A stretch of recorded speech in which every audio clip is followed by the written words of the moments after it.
আজকের জুমার যে বিষয়টা, এই জুমার বিষয় অত্যন্ত গুরুত্বপূর্ণ বর্তমান সমাজের জন্য। কেন?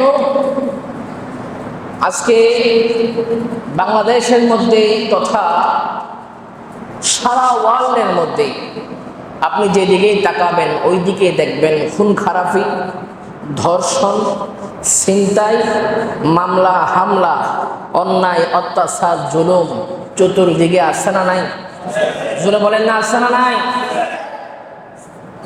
সকল কিছুর মূল, একেবারে সকল গুনাহের মূল হলো হাসাদ, যেটার নাম বাংলাতে বলে হিংসা। আমরা ইতিহাস ঘাটলে দেখতে পাই পৃথিবীর বুকে সর্বপ্রথম রক্তারক্তি হয়েছে হিংসার কারণে। কিসের কারণে? আপনারা আমার কথাগুলা খুব মনোযোগ সহকারে বোঝার চেষ্টা করবেন। এখানে আসলেন, শুনলেন, চলে গেলেন, এটার কোনো দাম? এখানে আসার পরে 10টা কথা শোনার পরে একটা কথাও যদি অন্তরের মধ্যে গাঁথতে পারেন, সেটা হবে আপনার জন্য ফায়দা। তো আমি আপনাদের কাছে বিনীতভাবে আরজ জানাবো, আরজি করব যে আপনারা জুমাতে আসলে অন্তত পক্ষে একটি বিষয় হলেও নিজের অন্তরের মধ্যে গাঁথার চেষ্টা করবেন এবং ওইটার উপরে আমল করার চেষ্টা করবেন। কারণ আপনি যদি প্রত্যেক জুমাতে আসার পরে একটি একটি করে কথা আপনার অন্তরের মধ্যে গাঁথেন, আপনি একবার চিন্তা করেন, আপনি যদি 5 বছর জুমার নামাজ নিয়মিত আদায় করছেন কথার কথা, এই 5 বছরের মধ্যে আপনার ভিতর কতটা পরিবর্তন আসতে পারে। আল্লাহ তাআলা কবুল করুক। সকলে বলে আমিন, আর মহব্বতে বলে আমিন। দেখেন সম্মানিত উপস্থিতি, হিংসা এটা এমন একটা রোগ যেটারে দেখা যায় না, ধরা যায় না, ছোঁয়া যায় না। এখানে আপনাদের সকলের সামনে আমি আজকে দাঁড়িয়েছি। আচ্ছা, আমার ভিতরে যদি হিংসা থাকে, আমার ভিতরে যদি হিংসা থাকে, এখানে আপনারা যদি 5,000 মানুষও থাকেন, আমি যদি কার্যক্রমে মুখে প্রকাশ না করি, আপনারা 5 লক্ষ মানুষ মিলে কি বলতে পারবেন আমার ভিতরে হিংসা আছে না নেই? কারণ কি, হিংসা জিনিসটা থাকে মানুষের কোথায়? ভিতরে। এটা ভিতরের জিনিস, অন্তরের মধ্যে থাকে। এই অন্তরের জিনিস কাজে কর্মে প্রকাশ না হলে, কথার মাধ্যমে প্রকাশ না হলে পৃথিবীর বুকে কোনো মানুষ বলতে পারবে না এই হিংসা কার ভিতরে আছে, কার ভিতরে নাই। ঠিক না? তার মানে বোঝা যায় এটা খুব সেনসিটিভ একটা বিষয়, খুব গুরুত্বপূর্ণ একটা বিষয়। যেমন আমি যদি আপনাদেরকে বলি অন্তরের যে বিষয়গুলা, এই বিষয়গুলা কেমন হয়? মনে করেন কথার কথা, আজকে এই সংরাজ মসজিদ থেকে একজন ব্যক্তির একটা মোবাইল ফোন হারানো গিয়েছে। এখন মাইকের মধ্যে অ্যানাউন্স করা হলো যে সংরাজ পাক পাঞ্জাতন জামে মসজিদের মধ্যে অমুক ব্যক্তির একটা মোবাইল ফোন হারানো গিয়েছে।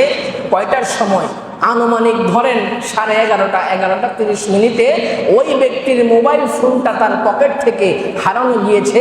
যদি কোনো মানুষ পেয়ে থাকেন তাহলে মোবাইলটা মালিকের কাছে পৌঁছে দিবেন, এরকম ঘোষণা হয় কি হয় না? আপনাদের কাছে প্রশ্ন করতে চাই, মোবাইলটা হারানো গিয়েছে 11:30, এই যে হারানোর পিছনের যে গল্প, এটা কি 11:30 শুরু হয়েছে নাকি এর আগে? জোরে বলেন না। কেমনে? মনে করেন আমি মোবাইলকে নিয়ে 10টার দিকে মসজিদের মধ্যে আসলাম। আসার পরে যে মোবাইলটা নিয়েছে তিনিও 10টার দিকে মসজিদের মধ্যে এসেছে। মনে রাখবেন, মোবাইল কিন্তু হারানো গিয়েছে 11:30টায়। যিনি মোবাইল নিয়েছে এবং যিনার থেকে মোবাইল নিয়েছে উভয় ব্যক্তি 10টার দিকে মসজিদে এসেছে। আসার পরে মনে করেন আমার মোবাইলটা একজনের কাছে ভালো লাগলো, লাগার পরে তার ভিতরে ভালো লাগার পর, এখন ভালো লাগাটা কোত্থেকে হয় ভাই? দেখার পরে। ভালো লাগা কোত্থেকে হয়? দেখার পরে। মানুষ দেখে কি দিয়া? জোরে বলেন, একটু আওয়াজ দিয়ে বলেন না।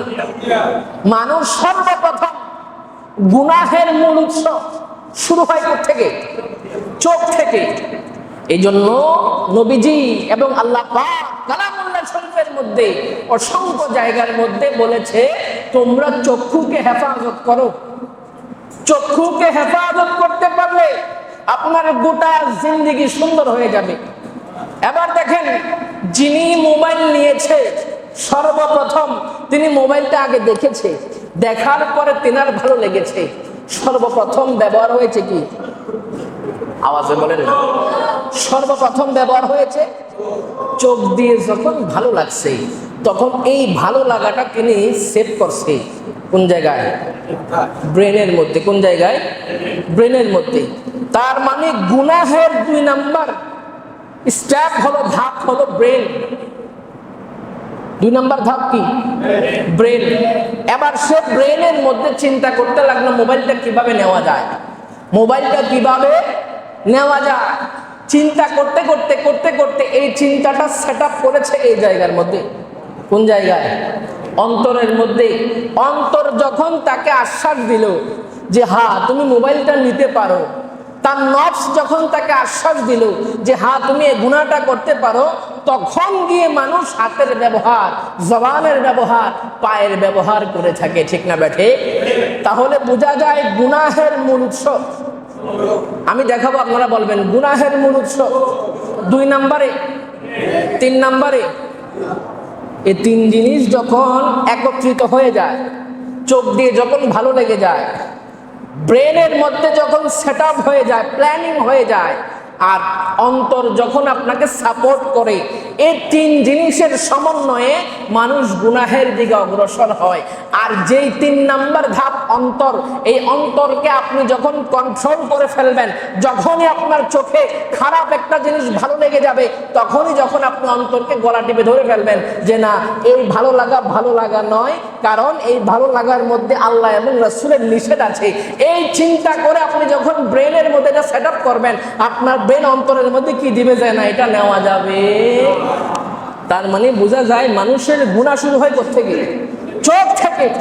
চোখ দিয়ে ভালো লাগা, ব্রেনে সেট আপ করা, অন্তরে সাপোর্ট পাওয়া, এই 3 জিনিসের মাধ্যমে মানুষ গুনাহের মধ্যে লিপ্ত হয়। আর এই অন্তরের সবচাইতে বড় গুনাহ হলো হিংসা। সবচাইতে বড় গুনার নাম কি? হিংসা। দেখেন, হিংসার ব্যাপারে আল্লাহ তাআলা কালামুল্লাহ শরীফের মধ্যে কি বলছে? আহলে কিতাবদের অনেকেই নিজেদের অন্তরে হিংসার কারণে যেন তোমরা ঈমান আনার পর আবার কাফের হয়ে যাও। অর্থাৎ হিংসা মানুষকে সত্য অস্বীকার করতে বাধ্য করে। হিংসা এটা এমন এক জিনিস, সত্য জিনিসকে মানুষকে অস্বীকার করতে কি করে? বাধ্য করে। হিংসা জিনিসটা কি? আমার অন্য একজন ভাই, আল্লাহ তার একটা নেয়ামত দিয়েছে। মনে করেন আপনার একজন প্রতিবেশী সে একটা বিল্ডিং করেছে ভালো সুন্দর, আপনার এটা দেখার পরে আপনার যখন এরকম খেয়াল আসবে যে আমি এটা পারলাম না, সে কেন করলো? বোঝার চেষ্টা করেন। কালামুল্লাহ শরীফের মধ্যে আল্লাহ যে বলল যে হিংসা তোমাদেরকে সত্য জিনিসকে অস্বীকার করতে কি করে? বাধ্য করে। আমার একজন ভাই, সে তার নাম খ্যাতি অর্জন করেছে।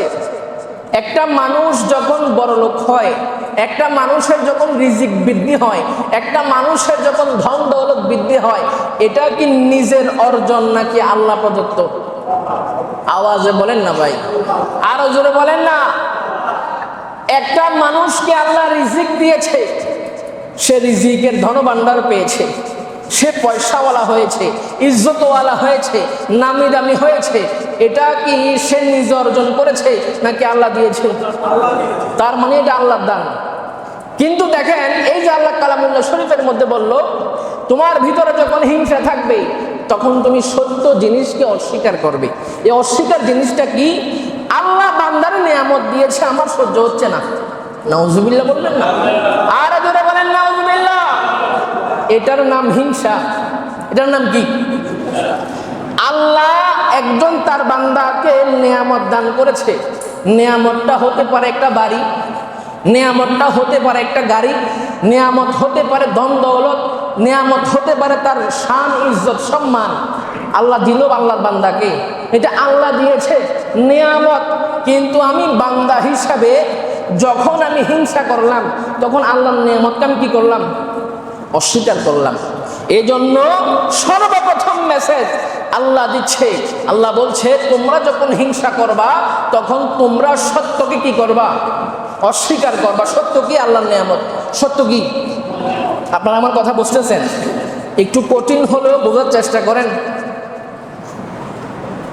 সত্য জিনিস আল্লাহর নিয়ামত, হিংসার কারণে আমি অস্বীকার করলাম।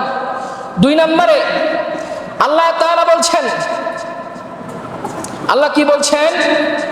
আম ইয়াহসুদুনান নাসা আলা মা আতাহুল্লাহু মিন ফাদলি। আল্লাহ বলছে তারা কি মানুষকে হিংসা করে আল্লাহ যা তাদের অনুগ্রহ করেছেন তার কারণে? আল্লাহ বলছে তোমরা কি মানুষকে হিংসা করো আমি যেটা দিয়েছি এটার কারণে? দেখেন হিংসুকদের ব্যাপারে আল্লাহ তাআলা কেমন সতর্ক করছে। একটা প্রশ্ন ছাড়লো, ও আমার হিংসুক বান্দারা, তোমরা কি তার হিংসা করো এই জন্য যে আমি তার নিয়ামত দিয়েছি? এই কথাটা গভীরভাবে যদি একবার আপনি গবেষণা করেন, যে আল্লাহ বলছে কিরে বান্দা, তুই তো আমার বান্দা, আমি তো তার নিয়ামত আমি দিয়েছি, অন্য কেউ দেয় নাই। মনে করেন আমাদের মসজিদের সভাপতি সাহেব একটা জিনিস গিফট করলো, উপহার দিল। এখন অন্য একজন মুসল্লি এটা নিয়ে বলল যে সভাপতি সাহেব হুজুরে কেন উপহার দিল, এটা তো আমার পছন্দ হয় নাই। এটা কি সভাপতি সাহেবের পক্ষ হবে না বিপক্ষ হবে? জোরে বলেন না, পক্ষে না বিপক্ষে? তো আল্লাহ মনে করেন উপহার দিল, নিয়ামত দিল, আমি বললাম যে তার পছন্দ হয় নাই, তাহলে এটা কি আল্লাহর পক্ষ হলো না বিপক্ষ হলো? তো এজন্য আল্লাহ বলছে তারা কি মানুষকে হিংসা করে আল্লাহ যা তাদের অনুগ্রহ করেছেন তার কারণে? কেন তোমরা হিংসা করবা? এটা তো আমি দিয়েছি। আল্লাহ বলছেন আমার বান্দাকে আমি দিয়েছি, তুমি কেন হিংসা করবা? 3 নম্বরে আল্লাহ কি বলছে? ওয়ামিন শাররি হাসিদিন ইযা হাসাদ। আল্লাহ বলছে আর যারা হিংসুক যখন হিংসা করে তখন তার অনিষ্ট থেকে আমি আশ্রয় চাই। আল্লাহ বলছে কি হিংসুকদের হিংসা বাস্তব ক্ষতির কারণ হতে পারে, তাই আল্লাহ নিজে তার অনিষ্ট থেকে আশ্রয় প্রার্থনার নির্দেশ দিয়েছেন। বলেন না আল্লাহু আকবার। এই 2 আয়াতের পরে আল্লাহ আবার কি বলছে? যে যারা হিংসুক আছে তাদের হিংসা থেকে তোমরা বেঁচে থাকো। কিভাবে বাঁচবা? কারণ হিংসা কিন্তু দুনিয়াতে তোমাদের ক্ষতি করতে পারে। হিংসা জিনিস মানুষের ক্ষতি করে। হিংসা কি করে? ক্ষতি করে। এজন্য হাদিসে পাকের মধ্যে নিষেধ আছে যে আপনাকে আল্লাহ তাআলা একটা নিয়ামত দিয়েছে, এটা প্রকাশ করার কোনো দরকার? আজকে আমরা তো প্রকাশের মাধ্যমে নিজে ক্ষতিগ্রস্ত হই। কিভাবে? আল্লাহ আমার সম্পদ দিছে, আমি মানুষের কাছে এত হাইলাইটস করার কোনো কিছু নাই। আমি লোক দেখানোর জন্য একেবারে 10 লাখ টাকা দামের কোরবানির পশু কিনলাম, আছে না নাই? জোরে বলেন না, আছে না নাই? আমি লোক দেখানোর জন্য এমন কিছু কাজ করলাম যেটা আমার করা অনুচিত, যেটা আমার করার কোনো দরকার নাই, কিন্তু মানুষ দেখানোর জন্য আমি এই কাজটা করলাম। তখন সমাজের মানুষ কি বলে? আরে অমুক সাহেবের অনেক টাকা, বলে কি বলে না যে অমুক ভাইয়ের অনেক টাকা। এই যে একটা কথা সে বলল, এই কথা কিন্তু আপনার জন্য বড় মারাত্মক। এই কথা আপনার জন্য বড় মারাত্মক, কারণ নজর জিনিস বড় খারাপ। এই জন্য নবীজি শিক্ষা দিয়েছেন যখন নিজের চেহারাও নিজে দেখবা আয়নাতে, দোয়া পড়ে নাও, দুরূদ শরীফ পড়ে নাও। কেন? নিজের নজরও নিজের প্রতি কি হয়? আসর হয়ে যায়। এই জন্য আল্লাহ যদি কাউকে নিয়ামত দেয়, ওই নিয়ামত আমাদের প্রকাশ করার কোনো দরকার নাই। এবার আসেন নবীজি আমার হাদিসে পাকের মধ্যে এই হিংসার ব্যাপারে কি বলছে? নবীজি বলছে ইয়াকুম ওয়াল হাসাদা ফাইন্নাল হাসাদা ইয়াকুলুল হাসানাতি কামা তাকুলুন নার আল হাতাব। নবীজি বলছে হিংসা থেকে তোমরা বেঁচে থাকো, হিংসা থেকে দূরে থাকো। ইয়া রাসূলুল্লাহ কেন থাকবো দূরে? বলে কারণ হিংসা তোমার নেক আমলকে কি করে দেয়? ধ্বংস করে দেয়। এই যে হিংসা মানুষের নেক আমল ধ্বংস করে দেয়, যেমন আগুন কাঠকে ধ্বংস করে দেয়, পুড়িয়ে দেয়, ছাই করে দেয়। এই মেসেজ নবীজি দিচ্ছেন কেন? আপনি একেবারে গভীরভাবে চিন্তা করেন।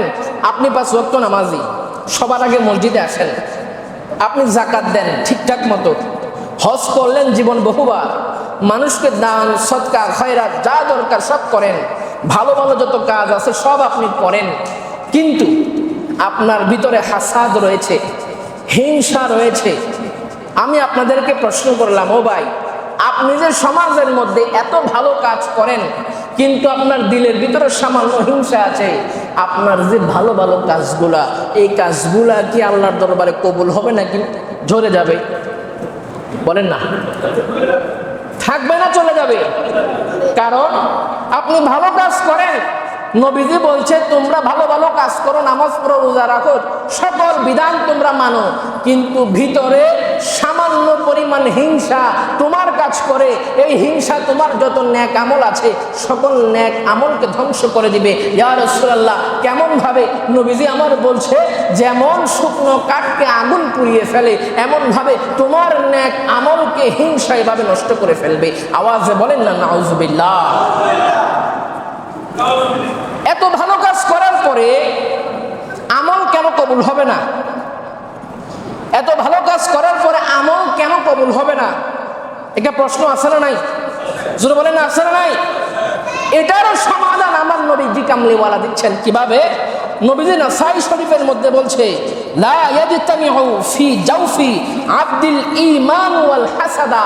আওয়াজে বলেন না আল্লাহু আকবার। নবীজি বলছে একজন বান্দার অন্তরে ঈমান এবং হিংসা দুইটা একসাথে থাকতে পারে না। দুইটা একসাথে কি করতে পারে না? আমল কবুল হওয়ার পূর্ব শর্ত কি বলেন? বলেন না। আপনার আমল কবুল হবে এর আগের শর্ত কি? মাদ্রাসার ছাত্ররা বলতেছে মাশাআল্লাহ ঈমান, আপনারা বলতে পারছেন না। আচ্ছা, হিন্দু যারা আছে, হিন্দু 5 ওয়াক্ত নামাজ যদি পড়ে দুইটা সওয়াব হবে না? হবে? হিন্দুরা নামাজ পড়লে সওয়াব হবে, বেঈমান নামাজ পড়লে সওয়াব হবে। কারণ সওয়াবের সাথে সম্পর্ক কিসের? ভাই জোরে বলেন না। সওয়াবের সাথে সম্পর্ক ঈমানের। আপনার ভিতরে যদি ঈমান না থাকে, আপনি সারাদিন নামাজ পড়েন, রোজা রাখেন, ভালো যত কাজ করেন, একটারও কোনো দাম নাই। ওই যে আপনি মাছ ধরলেন সারাদিন, কিন্তু যেটার মধ্যে মাছ রাখেন ওই টুলার নিচে দিয়ে যখন ছিঁড়া থাকবে, ফাটা থাকবে, মাছ যেভাবে চলে যাবে। আপনি সারাদিন নামাজ যদি পড়েন, ঈমান যদি না থাকে, আপনার সারাদিনের আমল একটাও বরবাদ থাকবে না, সকল কিছু বরবাদ হয়ে যাবে। ঠিক না ঠিক? এজন্য ঈমান হলো এমন জিনিস যেটা আমল কবুল হওয়ার পূর্ব শর্ত। আপনার যদি ঈমান খাঁটি না থাকে, ঈমান মজবুত না থাকে, আমল আপনার কি হবে না? কোনো কবুল হবে না। এজন্য নবীজি বলছে যাদের ভিতরে হিংসা আছে তাদের ভিতরে ঈমান নাই, যাদের ভিতরে ঈমান আছে তাদের ভিতরে হিংসা নাই। কারণ ঈমান এবং হিংসা এই দুই জিনিস কখনো সমন্বয় হতে পারে?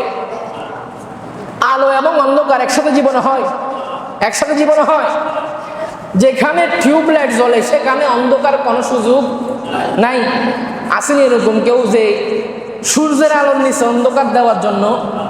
আবার অন্ধকার যেখানে আছে সেখানে আলো নাই।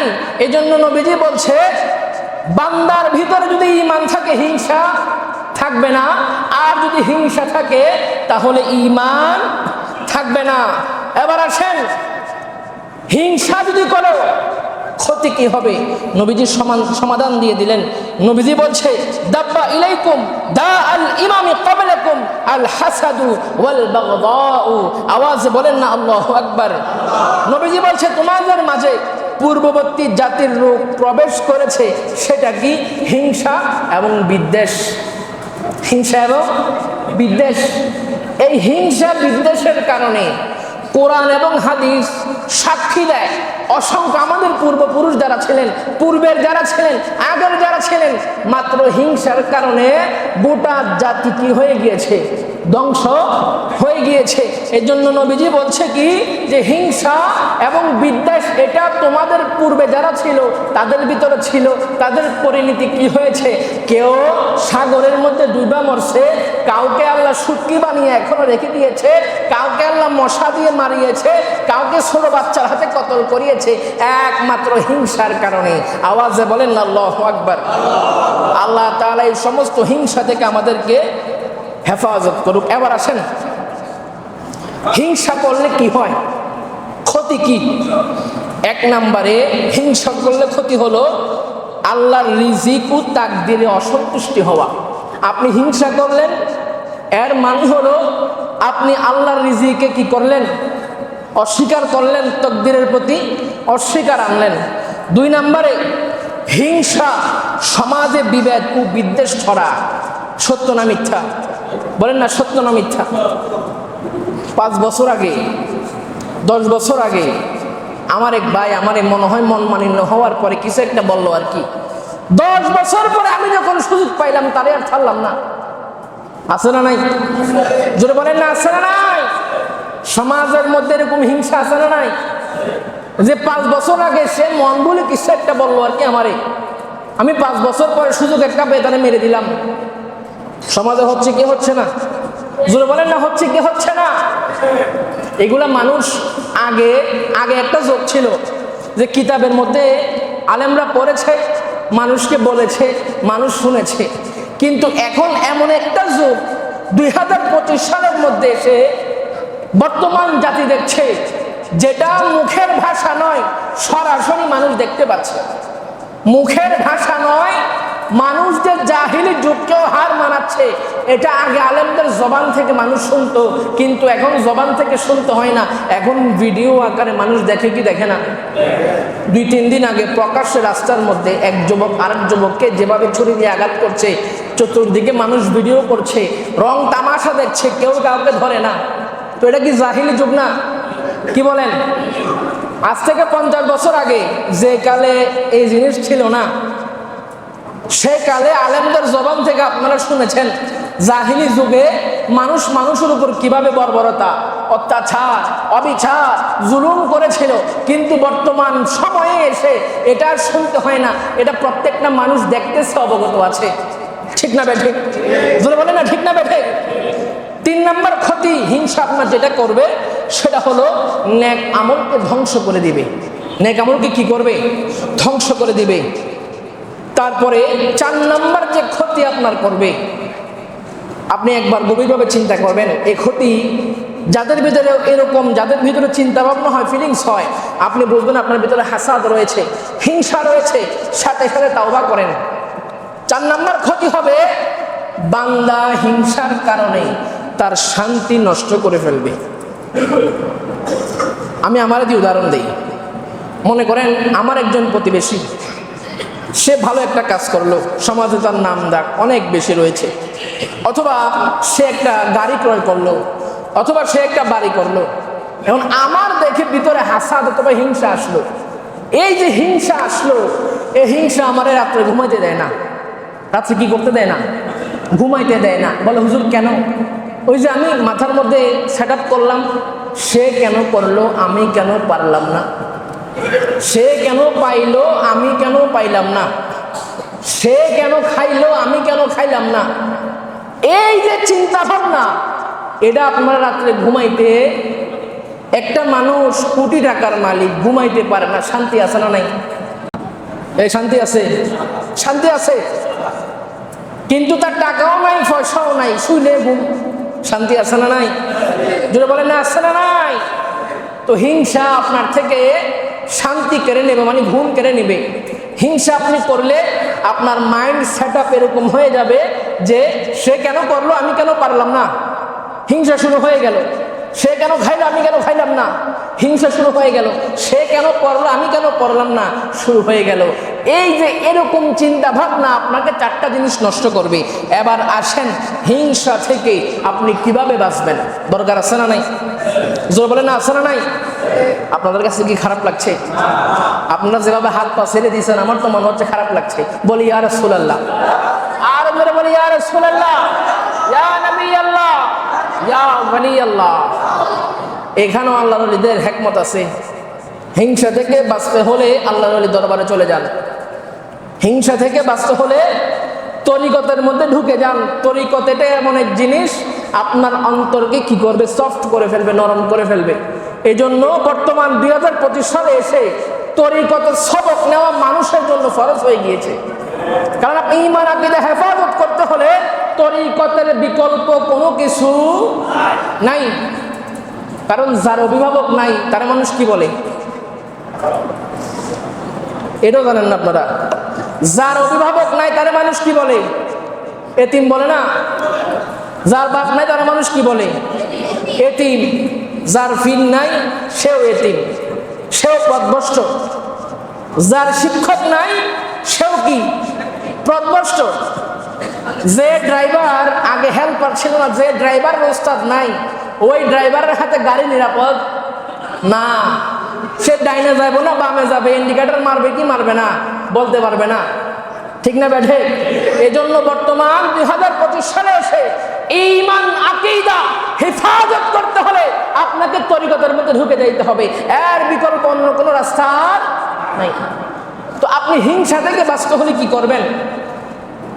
এক নম্বরে তকদিরের উপর সন্তুষ্ট থাকতে হবে। কিসের উপরে? তকদিরের উপরে। কিভাবে? আজকে সকালে মনে করেন আল্লাহ আপনারা 4 বিস্কিট খাওয়াইছে। 4 কি খাওয়াইছে? বিস্কিট খাওয়াইছে। আপনি যে হোটেলে বসে চা বিস্কিট খাইছেন, যে টেবিলে বসে চা বিস্কিট খাইছেন, একই টেবিলের অপর পাশে আরেকজন মোরগ ফলাও খাচ্ছে। কি খাচ্ছে? একটু আওয়াজ দিলে ভালো লাগবে। কি খাচ্ছে?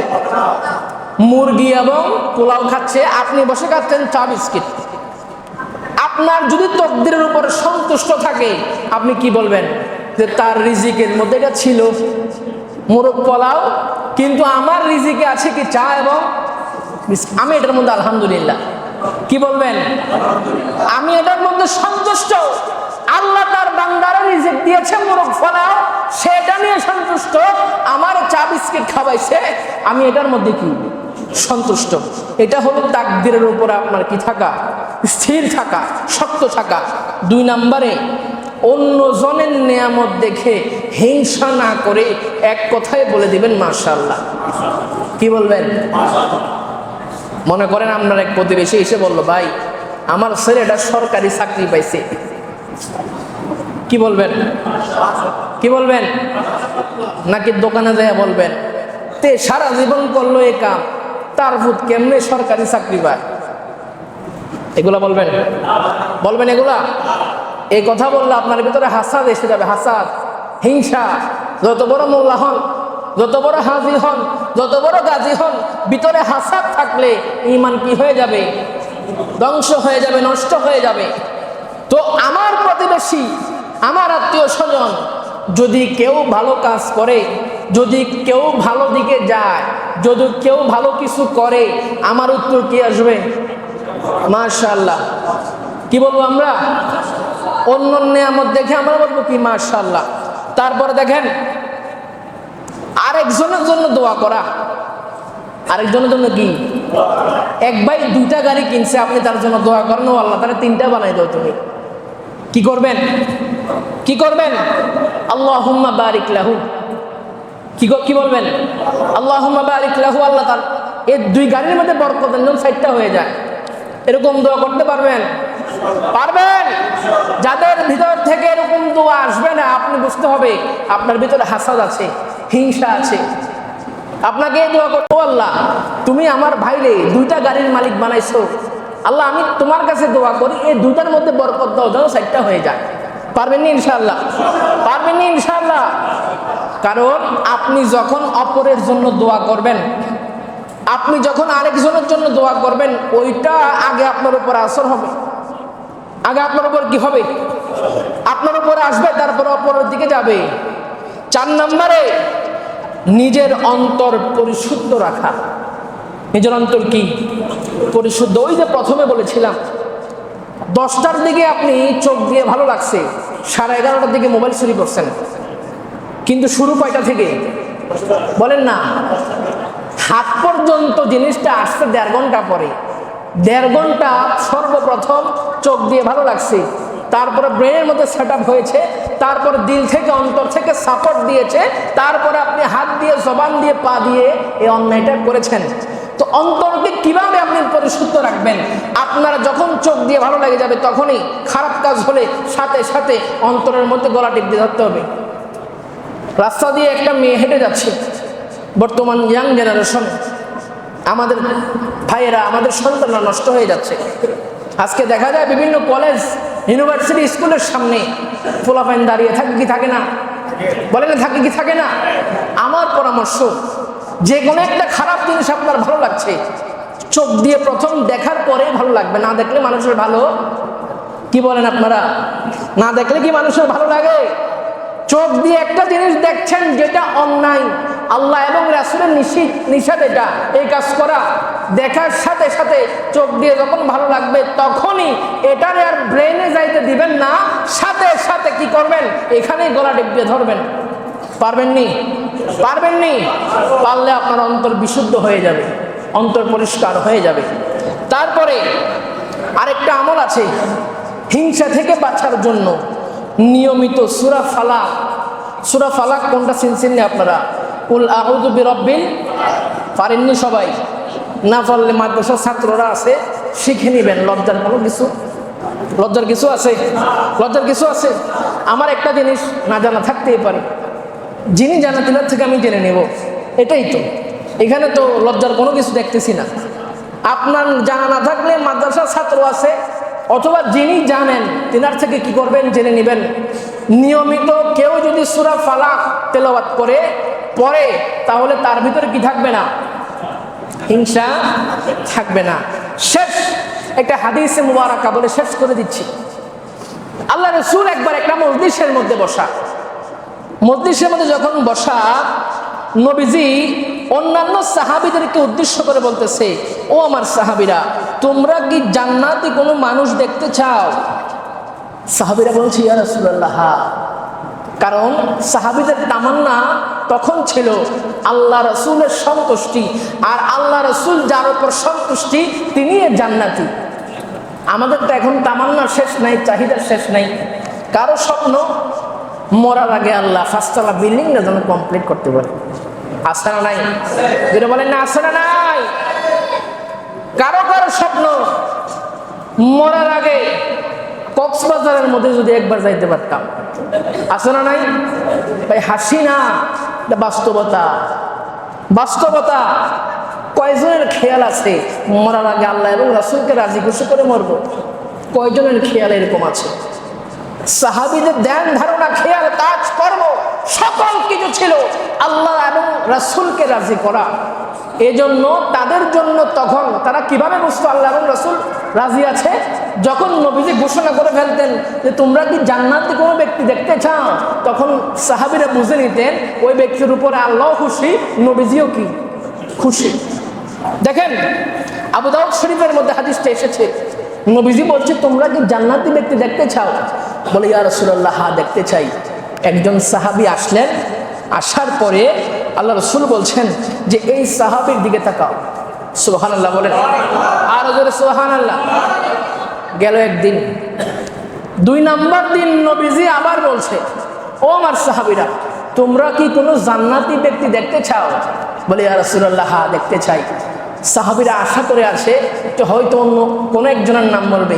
দেখতেছে যে না, যে ব্যক্তিরা গতকালকে আল্লাহ রাসূল ঘোষণা দিয়েছিলেন একই ব্যক্তি আবার আসলো। আল্লাহ রাসূল বলল যে এই যে ব্যক্তি জান্নাতি, বলেন না সুবহানাল্লাহ। আর বলে সুবহানাল্লাহ। 3 নাম্বার দিন আবার নবীজি ঘোষণা দিচ্ছে, ও আমার সাহাবীরা, তোমরা কি জান্নাতি ব্যক্তি দেখতে চাও? বলে, ইয়া রাসূলুল্লাহ, হ্যাঁ দেখতে চাই। সাহাবীরা আশা করে আছে নবীজি মনে হয় আমাদের মাঝে কারো নাম ঘোষণা করবে। দেখে যে না, যিনি গত 2 দিন আগে জান্নাতি হিসাবে ঘোষণা প্রাপ্ত হয়েছে, 3 নাম্বার দিনও ওই ব্যক্তি যখন প্রবেশ করলো, আল্লাহ রাসূল বলছে, ও আমার সাহাবীরা, আমার এই সাহাবীর দিকে তাকাও, এই সাহাবীটা জান্নাতি, বলেন না সুবহানাল্লাহ। আর জোরে সুবহানাল্লাহ। অন্যান্য সকল সাহাবী চিন্তিত হয়ে গেল, কিরে কি এমন আমল করে 3 দিন যাবত নবীজি ঘোষণা দিলেন এ ব্যক্তি জান্নাতি, এ ব্যক্তি জান্নাতি, আমার এই সাহাবী জান্নাতি। 3 দিন যাবত ঘোষণা হয়ে গেল আল্লাহ রাসূলের দরবার থেকে। আচ্ছা বলেন, নবীজির জবান মুবারক থেকে, নবীজির জবান মুবারক থেকে যেটা বাইর হয়ে যাবে সেটা যদি কিয়ামত হয়ে যায়, অস্বীকার করার সুযোগ আছে? অস্বীকার করার সুযোগ আছে? ভুল হওয়ার সুযোগ আছে? নিষেধ হওয়ার সুযোগ আছে? আঙ্গুল উঠানোর সুযোগ আছে?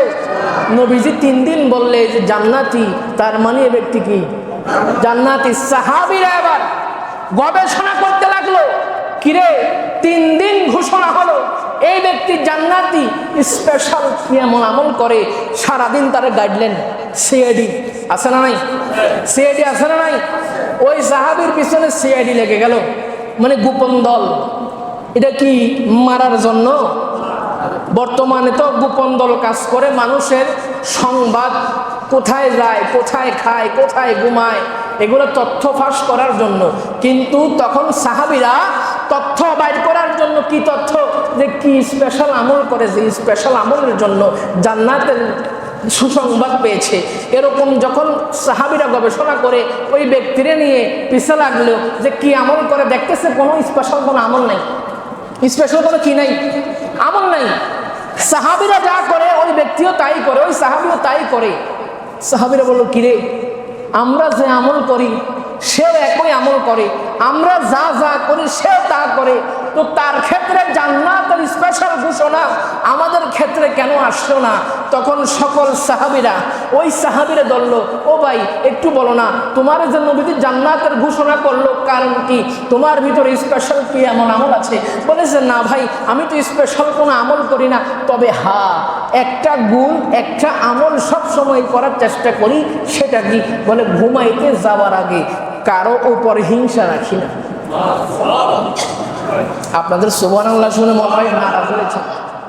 আরো জোরে সুবহানাল্লাহ বলেন, আরো জোরে সুবহানাল্লাহ। সাহাবীর উত্তর কি হলো? ঘুমাইতে যাওয়ার আগে আমি আমার অন্তরের মধ্যে হাসাদ রাখি না, হিংসা রাখি না, আমি হিংসামুক্ত ভাবে রাত্রে ঘুমাইতে যাই। এই যে হিংসামুক্ত দিল নিয়ে যে অল্প আমল করুক না কেন, তার জন্য জান্নাতের ফয়সালা হয়ে যাবে। আল্লাহ তাআলা আমাদের প্রত্যেককে হাসাদ মুক্ত, হিংসা মুক্ত হওয়ার তৌফিক দান করুক। সকলে বলে আমিন। ওয়া আখির দাওয়ানা আনিল হামদুলিল্লাহি রাব্বিল আলামিন। ওয়াসসালামু আলাইকুম ওয়া রাহমাতুল্লাহ।